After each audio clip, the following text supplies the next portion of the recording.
చింతపండు చట్నీ నూరుతున్నాను. ఎర్రగడ్డ వేసినాను, తెల్లవా వేసినాను, ఒట్టి మిరపకాయలు అన్నీ వేసి నూరుతున్నాను. సూపర్ చట్నీ. అయినా మొత్తం చింతకాయ కారం నూరాను.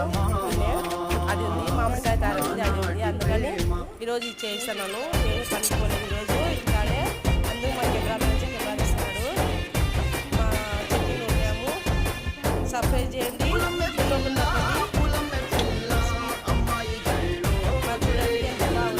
చాలా రుచిగా ఉంది. పోయిన చేయాలి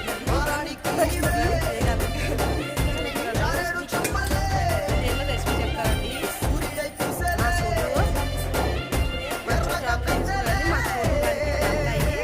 జాంకాయని మనకి ఇష్టము, తింటున్నాడు వాడు. ఇప్పుడే పాలు మరిపించి జాంకాయ పెట్టాలనుకున్నాను. జాంకాయ తిన్నాడు వాడు. ఒక జాంకాయ తీసుకున్నాడు.